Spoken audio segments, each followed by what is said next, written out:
लेकिन मुस्लिम वोट लेने के लिए जिस तरह की होड़ मची हुई है इस समय बिहार में, आप लोगों के लिए क्या चिंता का सबब बन सकता है? आपके जेडीयू के भी एक बड़े नेता, उन्होंने भी सुप्रीम कोर्ट का दरवाजा खटखटाया है इस बाबत।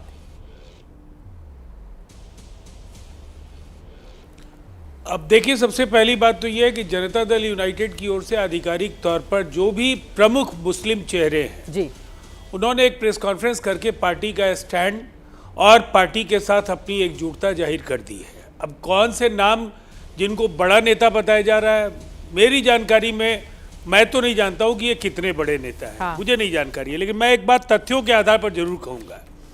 संसद में जो किरण रिजिजू जी ने जो बताया है, उसकी पहले एक बार हम लोग चर्चा कर ले कि कोई बिल असंवैधानिक, अलोकतांत्रिक या मुस्लिम विरोधी कैसे हो सकता है अगर 36 बैठकें जेपीसी की हुई हो, 284 पक्षकारों से बात हुई हो, अगर 200 घंटे तक जेपीसी की बैठकों का समय लगा हो, उसके बाद जिन्होंने भी जो सुझाव दिए, जो जेपीसी के अंदर है, वैसे आपको हैरानी होगी, राष्ट्रीय जनता दल ने जेपीसी को कोई सुझाव नहीं दिया है।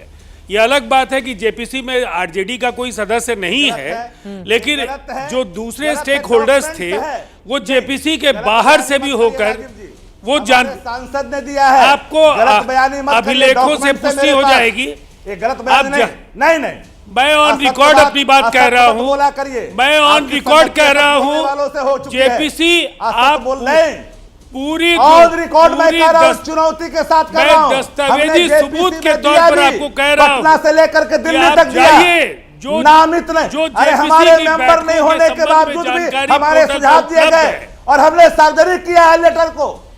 आप गलत बोल रहे हैं, दीजिए, आप गलत बोल रहे हैं। हमारे सुझाव बोलने दीजिए, उनकी बात खत्म हो जाए। बाकी लोग भी इंतजार कर रहे हैं अपनी अपनी बारी में। आपको परवेज सिद्दीकी है नेता जेडीयू के, वो कह रहे हैं जेडीयू में रहकर ही अपनी लड़ाई में जारी रखूंगा। राजीव रंजन जी, अपनी बात खत्म कीजिए, बाकी लोगों के पास आ रहे हैं जल्दी से प्लीज।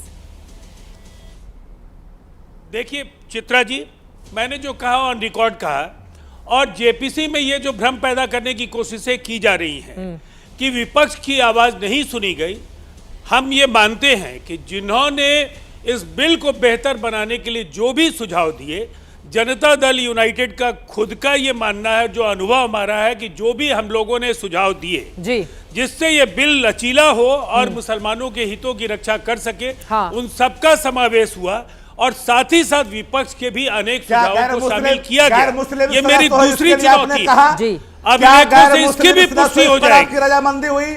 मैं एक शब्द जानना चाहता हूं, मेरे बात, गैर मुस्लिम सदस्य की रजामंदी आपकी है?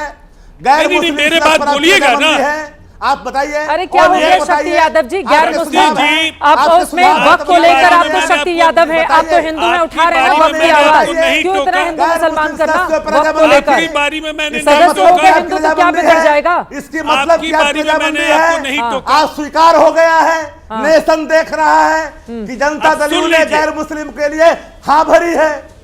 अब उनको बोल लेने दीजिए। राजीव जी जल्दी से अपनी बात खत्म कीजिए, बाकी लोग जवाब तो ले लीजिए। जल्दी से प्लीज। शक्ति जी आप बीच में मत बोलिएगा, जल्दी से अपनी बात खत्म करें। मुझे जल्दी से बोलने का दबाव बनाने के बजाय मेरी बातों के लिए जो आपने समय दिया था, उसमें जो अवरोध आए हैं वो मेरी जिम्मेदारी नहीं है। लेकिन मैं इतना जरूर कहना चाहूंगा कि जब ऑनरेबल सुप्रीम कोर्ट के समक्ष 15 याचिकाएं वहां लंबित हैं, और अगर आपका पार्लियामेंट में यकीन नहीं है, पार्लियामेंट्री प्रोसीजर में यकीन नहीं है, आधी रात तक चली कार्यवाही में यकीन नहीं है, तो कम से कम न्यायपालिका के सर्वोच्च मंदिर का, सर्वोच्च पीठ का, जहां ये लंबित याचिकाएं हैं, उनका निर्देश या उनका फैसला क्या होता है उसकी प्रतीक्षा कर लीजिए।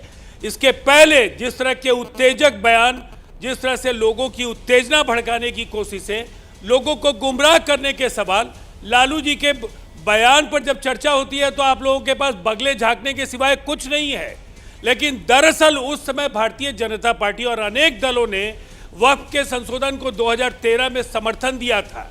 आप भी कर सकते थे, अच्छे चीजों को लेकर के आप सकारात्मक भूमिका में हो सकते थे, लेकिन आपने इसको एक एजेंडे के तौर पर इस्तेमाल किया और आप बेनकाब हुए।